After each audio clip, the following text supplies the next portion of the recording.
Sobrang nakakagulat na balita, grabe nagsalita na si PBBM, naiyak si Senator Amy Marcos, nagulat si VP Sara Duterte. Ayon sa nakalap nating impormasyon, traidor na kapatid si Amy Marcos. Gumawa kasi siya ng batas na pwedeng makulong ang kapatid niya pag meron nakulong na naman sa Duterte. Grabe si PBBM, nagsalita na. Naiyak si Senator Amy Marcos, nagulat si VP Sara Duterte. Tara, panoorin natin. Meron pong final na bill si Senator Amy Marcos, Senate Bill number 557 or the President Rodrigo Roa Duterte Bill, which penalizes and criminalizes extraordinary rendition. Sabi po niya, what happened to President Duterte should never happen again. Under this measure po kasi pinagbabawal na yung pag-imbestiga, pag-aresto, pag-detain, and pag-transfer ng any individual po to other countries or any international court kung walang consent and kung walang local warrant.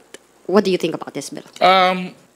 Final naman nila na bill yan eh. So pagdedebatihan nila yan sa Senate, actually I'm quite intrigued kung paano nila pag-uusapan yan dun sa Senate. Gusto kong abangan actually. Tingnan natin kung paano yung tulay niyan, yung bill na yan. Kasi parang nakaka-intriga eh. Na parang may isang tao lang tayo na di ba dapat hindi exclusive ang bill eh. Pero nagigets ko naman yung point niya, it shouldn't happen to anyone. So, aralin natin, panuurin natin, tignan natin kung anong, pagdedebatihan yan, I'm sure, may engage yan yung 24 na senators natin. And I'm sure, baka meron ding parallel dito sa House, or meron ding bill contradicting the type of bill they're espousing in the Senate. So, healthy yan. Healthy yung mga ganyan na debates. But chances of passing? A counterpart bill na may pasa rito sa Kamara? Hindi ko mape-predict. Sabi ko nga sa'yo, Marian, yung House ngayon parang vibrant. Parang mayroon kang all walks of life. So, it would be magandang abangan yung mga X number of days bago mag-start. And yun nga, pero sabi ko nga, may budget din na papasok. So, both houses will be very busy. Sir, dagdagan ko lang yung sa tanong ni Ate Lianesca, doon sa sinabi ni spokes Ruth Castelo, sinabi nga po niya, we'll be very lucky actually as a country because we'll save millions and millions of money on a trial that is technically defective from the beginning. So, tinawag din po niya defektibo itong impeachment case against VP Sara. Well, it's not defective as per my opinion. So, I guess you better reconsider her statements po. Pero syempre, normal naman na sasabihin niya yun. Again, millions and millions. How many millions? Kaya, saan sa makakatipid na banda? So, pag nasagot siguro yung mga tanong na ganun, baka makonvince ako dun sa argument niya.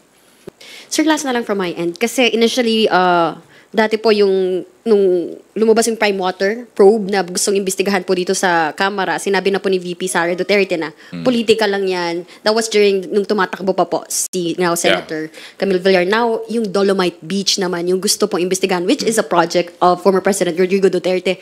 Your comment po doon sa mga magsasabi na, politika na naman to. Kapangyarihan kasi ng Kongreso yan eh. Yung checks and balances natin, yung oversight. So, yung politika naman na sinasabi niya, mula pa nung nagkahiwalay na, saka hindi na nagkaintindihan yung unit team, yun ang common na sagot, politika lang yan, politika lang yan. Sabi ko nga, we base our investigations and our answers on facts at saka mga na-conduct na hearings and investigations. So, hindi politika yan. Sir, malapit kayo sa environment. Ano po tingin yung committees babagsak itong Dolomite Beach probe? Well, definitely, yun agad ang maiisip mo, yung sa environment. Pero depende yan eh. If basically, doon mare-refer yan. Pag na-refer sa rules, I mean, the rules will find the appropriate committee to handle it. Hindi rin natin alam kung sino mag-chairman ng committees pa. Pero this is a working Congress naman. So kung may mga referrals na ganyan on sensitive, different issues, I'm sure it will be tackled. Then, kung may mga findings tayo na kailangan pa ng investigasyon na that will have to constitute 2 or more committees, then we proceed. Last na lang po on my part. Hingin ko na lang din po yung reaction nyo po kasi yesterday in a press conference, sabi po ni Senator Joel Villanueva, they're looking at August 4 to reconvene as an impeachment court. And yung sabi niya po, I quote, "It looks like we are going to wait for 1 week to organize ourselves at ang House ganun din po. And then a week after, we can convene the impeachment court and have the defense and the prosecution present their cases." So from the original proposed calendar na July 30, yun pong start of the trial, it seems like mauusod dahil po August 4 daw po magre-reconvene yung impeachment court. Can we get your reaction po? Well, sabi ko consistent naman tayo, no, 'di ba? Sabi ko nga, it's well in the hands of the Senate. Scheduling, the different changes in schedule. May mga ganun naman na mangyayari eh. So may mga unpredictable tayong scenarios na ano. Pero sabi ko nga, and if they maintain the calendar and their schedule, di okay naman with the House of Representatives yun. Kasi nga, parehang, I think, the prosecution is also waiting for this. Ang taong bayan, naghihintay din. To take it more lightly, siguro, may formal schedule naman, may formal na communication. Hindi naman yata, ewan ko, kung text-text na lang ang mangyayari sa susunod ng mga schedule, pero definitely, we will take the lead of the Senate for this one. Thank you po. Thank you, Rose. We will take the next question from Kat Porbes of Radio Pilipinas. Ay, Kong Paolo. Follow up lang po dun sa August 4 po na sinabi po ng Senate na pag-reconvene nila. Sa inyo pong panig, ano po yung inyong mensahe kay VP Sara na at least ngayon meron na pong definite schedule na magsisimula na yung impeachment process na sabi din niya ready daw siya to face, willing siya to face yung impeachment process. Although, yun nga, parang medyo ironically, meron pa rin siyang mga motion for dismissal na nakahain sa Senate Impeachment Court, yung prayer, and even with the Supreme Court. Yung defense team niya is probably on top of it. So, ika-calendar na lang nila yon. Malamang iti-text siya nung team. Tapos, dapat ready na rin sila by then. And, dapat mag-push na rin po siguro yung date na yun. At sabi ko nga, abangan natin kung magkakaroon ng changes. But, wala. Prep naman na, I'm sure prep na rin yung both sides. So, mahaba na rin po yung time na inantay natin. So, calendar lang sa phone o kaya text siya na ito yung dates schedule natin. So, ganun lang. We have prepare for both sides. And actually, the Senate should prepare also. Kasi, pinaghandaan na rin naman na nila. So, bagong Congress na rin to. So. Sir, sa taong bayan po, ano po yung maipapayo ninyo sa taong bayan once nga po na mag-start naman po itong impeachment process? Well, sabi ko nga, naalala nyo yung time na nag-press con ako yung study pa more. Naalala nyo yung time na yun. After that, nanatiling buhay yung talks ng impeachment, nanatiling buhay yung mga usapan ng impeachment. Yun po ang gusto ng taong bayan, yung engage po sila at alam po nila yung mga nangyayari. Sabi nga po, pero hanggat hindi na open up yung trial, hindi nag-uumpisa yung trial, war of opinions lahat ng mga nangyayari sa atin. Gera ng opinion nito. Why will we argue with opinion? Bakit tayo makikipagdebate sa opinion ng iba't ibang tao, iba't ibang actors? Dapat sa panahon ngayon, ang pinagdedebatehan sa kapaglalabanan na is facts and evidences. So, di ba? Let's fact para maayos. Next is Lines Capanti from GMA Online. Good morning, sir. Morning.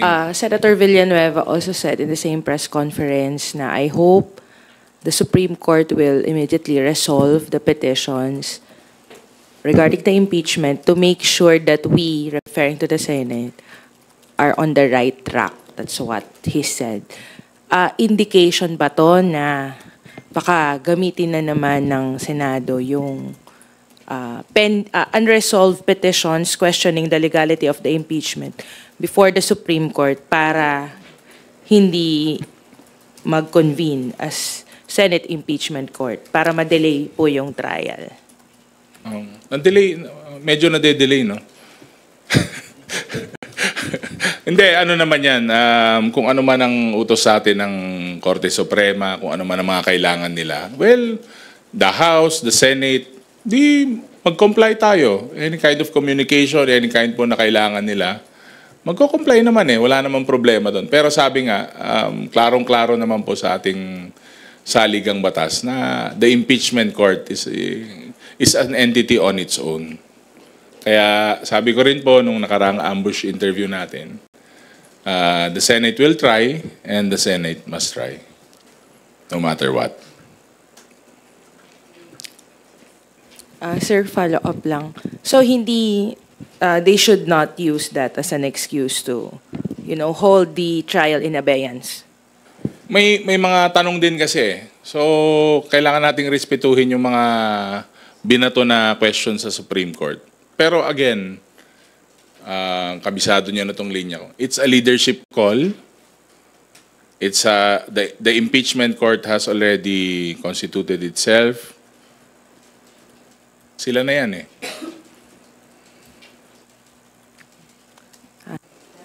Last, sir, on my part. The spokesperson of the Vice President, si Ruth Castello, said yesterday that the country will be able to save millions if the Supreme Court decides to rule in favor of the Vice President. Na yun nga, hindi magkakatrial. Yeah. Wala na impeachment trial. The Siguro impeachment kailangan is niya void. kailangan niya ng cost-benefit analysis kasi she can't be throwing around statements like that. Aralin muna nilang maigi. And that, again, it's her opinion. So, opinion kontra opinion lang to. Maganda siguro aralin din nila yun. Sir, at this point, with the trial yet to proceed, so wala pang basehan yung kanyang statement, would you say? Siguro premature. Baka, sabi ko nga, opinion lang niya talaga. So, ilan yung savings, ilan yung matitipid, saan nanggaling yung hugot niya. So, baka sa next na press con niya, maglabas siya ng matrix. Siyempre, di ba, what gets measured gets done. So, kung binabato mo lang yan for the sake of, di ba, sound bites, di okay. Thank you, sir. Thank you. Thank you, Lenesca. Marian Enriquez from TV5, go ahead with your questions. Thank you. Thank you, Marian. Hadji Camino from Brigada News, please proceed with your questions. Kong Paolo, good morning po. Morning. Tumaas po yung trust ratings ng House of Representatives in the last 3 months of the 19th Congress. At isa po nga sa mga binabanggit ay yung mga hearings na ginawa po nung 19th Congress. Do you believe po na with all the issues na sinabi po ninyong parang marami pang dapat na tutukan sa 20th Congress, lalo pa po bang tataas yung trust ratings ng Kamara dahil po sa mga hearings na posibleng gawin this 20th Congress? Sana. Sana tumaas. Hindi, pero seriously, yun naman product naman ng trabaho. So, kung maraming issues na mariraise at makikita po ng taong bayan na natututukan, na-address po yung mga issues na yan at nabibigyan ng pansin, sa point po na mas naiintindihan nila at nakikita nila yung relevance ng mga ginagawa ng House, then I don't see a reason na hindi umangat yung trust rating na yan. But again, yung mga numbers na to, yung mga ratings na to, yung mga measure na yan, for me, booster lang yung mga yan eh. Kung bumaba man o tataas, nasa sayo yan on how you accept it. Kasi gagamitin mo yan to improve work. Matrix, basically, statistics. So, saan ba ako nagkulang? Ano bang kailangan kong gawin? So, baka medyo mahina tayo sa ganitong areas. So, ano lang yan, hindi naman trophies yung mga yan for me. Basta, they're boosters basically on how we can measure the work of the House and how we respond to the needs of the people. Pero sabi niyo po kanina, nakikita ninyo magiging vibrant ang composition ng 20th Congress. Pero may challenge po kasi, di ba, si late Representative Martin Romualdez, former Speaker ng 19th Congress, na higitan or lampasan pa po yung ng mga congressman ngayon 20th Congress yung na-accomplish nung 19th. So palagay po ninyo, malalampasan, kaya pong lampasan yung mga nagawa? Well, yun talaga yung goal mo eh. Siyempre, you're never satisfied with status quo. Kailangan, pag nag-set ka ng goals mo, may short-term, mid-term, may long-term goals ka. With the arrival of the new set of congressmen, may mga new breed, may mga comebacking, siyempre, lahat yan may individual na thoughts, may individual na priorities. So, ang sikreto dyan kung paano mo tatahiin para magkaisa kayo lahat at may sulong yung mga policies na sobrang importante. Again, the priority measures ng bansa natin. Number one, nakita nyo naman, nung pong nag-host si Speaker ng dinner with the neophytes, actually mabigat din po yung pressure sa young guns. Hindi na nga kami tinatawag na young guns daw, pero ayokong tanggalin eh. Mas maganda na young guns pa rin. Niloko niya, parang pabiro niya sinabi na top guns na dapat, so kailangan mag-level up na. So may challenge din on our part sa mga YG to level up. And syempre, alam nyo naman, kami naman dito sa yung transition ng 19th to 20th Congress, actually excited lahat na bumalik sa trabaho. Saka mag-umpisa na yung 20th Congress. May barong na nga ako eh. Nagpagawa na ako ng bagong barong. Ha? Galing sa La Union silk lang, from Bacnotan. Made from yung silkworm namin doon. The silk is called BBM silk. Saka hindi siya maganda siya, hindi siya masakit sa bulsa, pero aesthetic. Wala, dinedicate nila kasi the school that created the silk was from Don Mariano Marcos State University. So diba? Okay. Pero okay, sir may daw ngayon may hot shots daw po ngayon sa House of Representatives. Nakita ko nga sa nakasama namin actually katabi namin sila ng table. Sabi, pogi yung mga bata, ang gagandang lalaki. Medyo pero mahalata mo rin na actually ang babait nila, saka nag-i-engage talaga sila eh. Parang marami na rin silang plano, not as a group, pero individually, parang kinausap naman nila yung mga ibang young guns, kinausap nila kami. Parang marami silang gustong isulong, sabi ko. Pero sabi ko dun sa mga kasama namin, sabi ko parang mas pogi itong mga to sa atin, sabi ko. Di bale, sabi ko, mas malakas naman yung appeal natin, sabi ko. Wow. Diba? Okay. Sir, may house-to-house agenda po yata, may regional consultations po yata si former Speaker Romualdez with different leaders sa iba't ibang bahagi po ng bansa. Ito po bang consultations na ito to align with the national development goals, palagay ho ninyo makakatulong din para mas mapabilis yung process po natin ng legislation dito sa House, and of course mas dumami yung mga maipapasa po natin pagdating ng 20th? Hindi lang naman ginagawa ni Speaker Martin yun nitong transition eh. Actually during the past 3 years, ginagawa po niya yan lalo pag meron kami mga bagong Pilipinas Servicio Fairs. Nagko-consult din siya, consultation meetings with the locals na nag-host, councilors, board members, mayors, governors, vice governors. So it's nothing new, but it's a nice practice para in touch ka pa rin sa ground. Na kahit na bulk ng work namin nandito sa Manila, alam mo naman ang politika, all politics is local. So dapat yung paa mo nasa ground pa rin. So maganda, best practice actually, and one of the best practices ng House. Sana tuloy-tuloy pa rin hanggang sa 20th Congress. Thank you, Kapal. Salamat. Thank you, Haji. Earl Tobes from IBC 13. Go ahead. Kong Pao, good morning po. Sir, balik ko lang sa usapang budget kasi kahapon ay napirmahan na nga po no ni Pangulong Marcos yung 6.793 trillion proposed 2026 national budget. Yeah. Kahapon po nagpahayag na si Kong Zia ng kanyang mga gustong bigyang prioridad considering that the House leadership advocates for strict fiscal discipline. Kayo po ba, sir, ano po yung mga gusto ninyong tutukan sana sa pagbusisi ng Kamara dito sa proposed 2026? Well, I would have to agree with the Congressman Jokno and si Kong Zia, no? Kasi yung backlog natin sa education, classrooms, facilities, yung mga equipment. So, isa yun sa mga tinitignan natin. And sabi ko nga, yung mga basic na pangangailangan, lalo from the district side ko, health, agriculture, tourism, syempre basic infrastructure, saka bigger infrastructure siguro kasi nga they are opening up the north kasi magbubukas na po yung TPLEX, mag-extend na po yung TPLEX sa hanggang Ilocos Norte. So we're expecting larger influx of tourism and negosyo. So on the side of the budget, syempre ang trabaho naman, simple lang naman po ang trabaho ng House eh.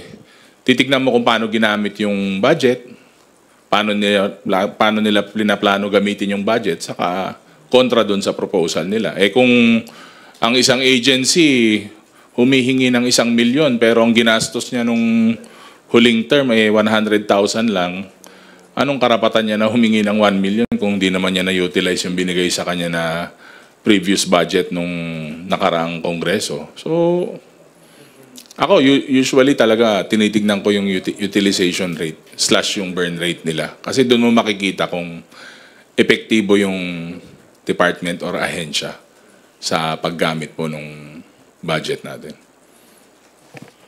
Kung follow-up lang, zooming in dun sa education, kasi right when Secretary Angara assumed office for whatever left in the DepEd, marami po siyang mga krisis na nakita.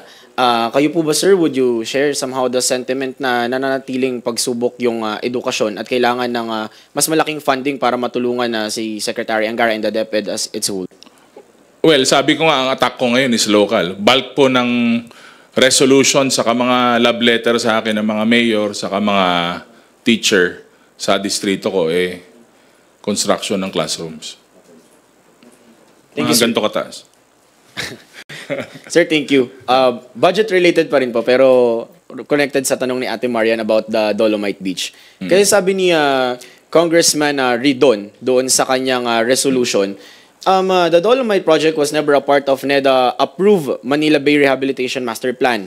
And therefore, tinawag niya rin na criminal wastage of public funds yung 389 million, almost 400 million, na nagamit during the 2020 haste then or challenge ng Pilipinas sa pandemic. So, sir, would you share the same sentiment? Well, si Kong Terry may point siya. Like, he knows his stuff. Bata pa lang ako, pinapanood ko na yan. Idol ko yan si Kong Terry.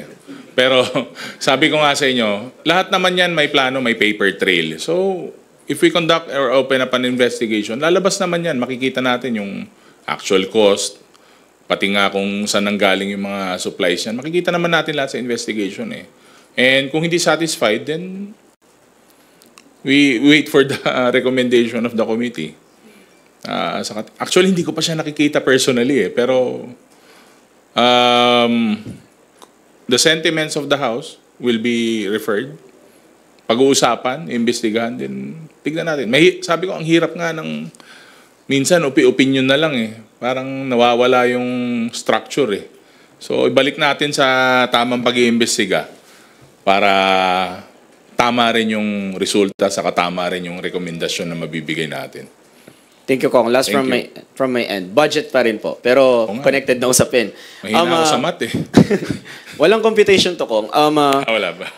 Spokes Castelo said hindi pa sila sure kung a-attend si Vice President Sara Duterte sa budget deliberations. And alam naman po natin yung nangyari last year. And then also sa SONA, parang pabalik daw po galing sa labas ng bansa si BP despite still the invitation from the House. Getting your sentiment now. Well, hindi naman na tayo nag-e-expect ng anything anything new, no? Pero we might expect something dramatic or something na may press release sila or something. But tuloy pa rin yung trabaho. It's better if they could send someone na more capable to answer. I doubt if she's going to attend, but nothing is impossible. So again, marami pa rin tong tanong from the previous budget. But again, sabi ko nga, pagbabanggain nila yan dahil pag tumitingin ka naman ng budget, previous year, current, saka yung proposed. So doon na lang siguro i-weigh ng mga representatives yung mga questions nila at saka recommendations din nila on the budget of the OVP. Sorry sir, susugan ko lang kasi sinabi rin naman ni OVP Castelo na meron naman daw authorized na mga officials ng Vice President. So parang somehow sir guarantee na hindi maulit yung last year na buong departamento ay hindi umattend. So ano lang po masabi niyo doon?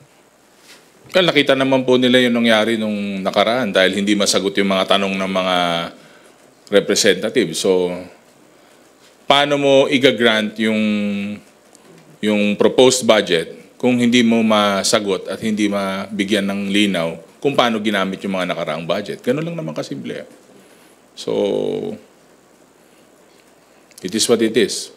But I'm still expecting something during the budget hearing or the briefings. Thank you, Earl. We call on Harley Balbuena from PTB4 for the final question today. Hi, good morning, Kong. Morning. Sir, nabanggit mo kanina, mas tinitingnan mo yung utilization rate. Yeah. So, yung OVP po ay nireport din na they have 34% utilization rate of their budget for 2025. So, more than half of their budget for this year ay unused pa. So, do you think, sir, na makaka-apekto ito sa pag-deliberate natin ng budget nila for next year since we are already halfway of the year and then medyo malaki pa yung unused funds ng OVP? Although public naman na nailatag po yung mga yan, no? So alam natin na namana po yan ni Secretary Angara. But I'm sure he's making innovation saka ano naman yan eh. Kung hindi na utilize kung hindi pa OVP, utilize yung bulk ng sorry sa OVP. Kung hindi na utilize pa rin yung bulk until now, anong ginagawa ng program o kung anumang PPAs ng yung projects, programs and activities nila?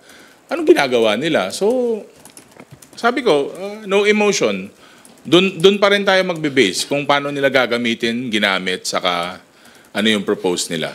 Ganun lang po talaga eh. Kasi ahensya po yan eh. So, fiscal management, diba, leadership, yun usually ang laro dyan eh. So, tayo naman titignan natin yun. Doon din iikot yung mga tanong, saka yung mga kung may lingering na questions pa from the previous, doon din iikot talaga yun. Okay. And then, Kong, hindi rin daw po hihingi ang OVP ng confidential funds for 2026. Your thoughts on this, sir? Malamang hindi sila hihingi ng confidential funds. Sige po, yun ang ano nila eh. Yun ang ang tawag dito, anong term ba doon? Yun ang naratibo nila na hindi sila hihingi ng confidential funds. So, maganda rin po siguro na kung darating sila, tatanungin natin ba't di sila hihingi ngayon ng confidential funds. Thank you, sir. Rosalie Cas from UNTV is now recognized. Good morning po, Kong. More than a week before 20th Congress convenes, majority na po ng House members ng 20th Congress ang nagpahayag ng suporta para po sa pagpapatuloy ng speakership ni late Representative Martin Romualdez. Samantalang si 4Ps Party List Representative Libanan, meron naman pong 26 House members na sumusuporta sa pagiging House Minority Leader po niya. Does it mean po na yun pong roster sa House leadership ay kamada na po, and do we expect din po na magpapatuloy po yung pagiging parte nyo ng leadership sa 20th Congress? Well, nakikita lang po natin na meron pong stability dito sa House of Representatives, no. With regards to sa pagkamada po sa leadership saka sa roles ng 20th Congress, syempre hindi pa po tayo privy diyan. Aantayin po natin kung sino po yung mga cast of characters saka yung mga upo po, yung mga magiging next batch po ng House leaders, pero sabi nyo nga, yan na po yung affirmation ng support sa ating mga key leaders sa key position sa House. So, maganda rin po siguro na abangan na rin natin sa pag-uumpisa po ng 20th Congress. For me, siguro, nag-expect pa rin ako ng some sort of personal lang naman na key position or kung ano man ang may tutulong ko sa House of Representatives, then kahit ano naman po yan, kahit saan tayo mailagay, tuloy po yung pagtatrabaho natin.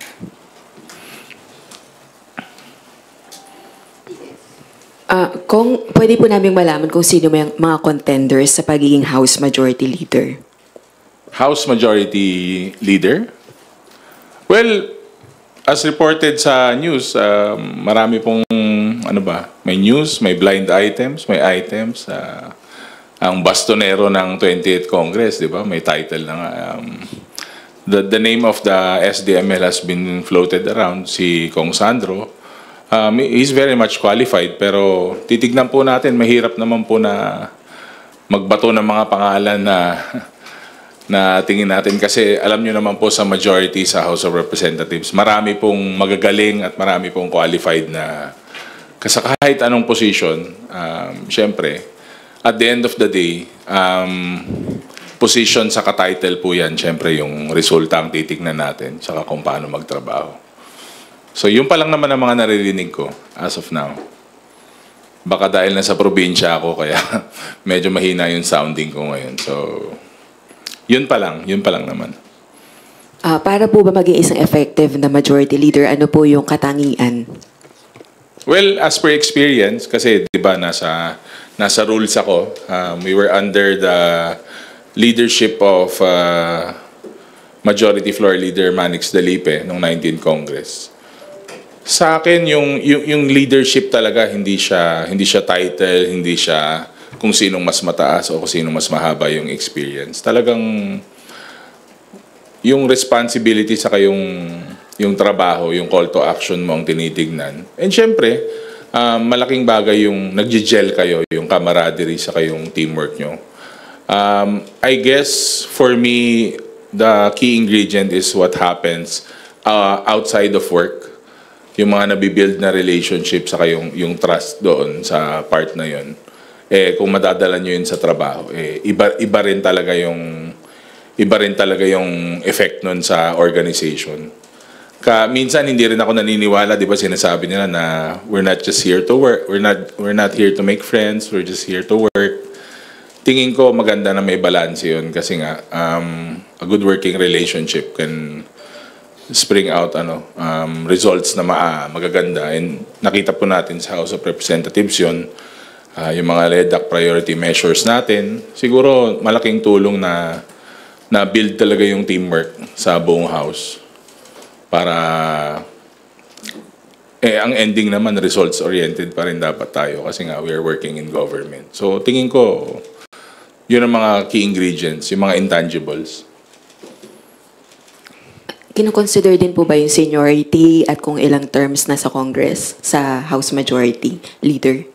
Yes, as far as I know, tinitingnan din nila yung sa seniority, tinitignan din nila yung experience. Pero meron kasi tayong tinatawag dito sa politika na yung mga comebacking.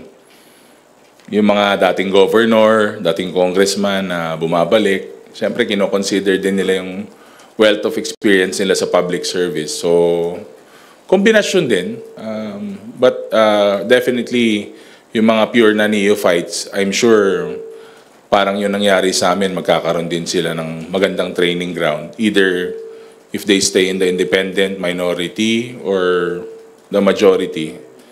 I'm sure this Congress, kasi ina-expect ko tong 20th Congress, talagang very vibrant. Talagang makikita mo yung performance ng 19th Congress, sabi nga ni Speaker Martin na talagang he's expecting more from the 20th Congress. So, ako on a personal level, nakikita ko na parang maganda yung mga discussions, maganda yung mga exchange of ideas, lalo sa different policies na sinusulong. Kasi parang may mga individual cast of characters na tayo na lumilitaw as early as now. Hindi pa nga nag-uumpita yung 20th Congress, di ba? Marami na tayong personalities na nakikita, na lumalabas. And yung mga pinaglalaban naman po nila is talagang nakikita natin na pulso naman po ng taong bayan. So, I guess, expect the unexpected. Ngayon, ikaw, bilang Pilipino, ano ang masasabi mo at reaksyon sa balitang ito?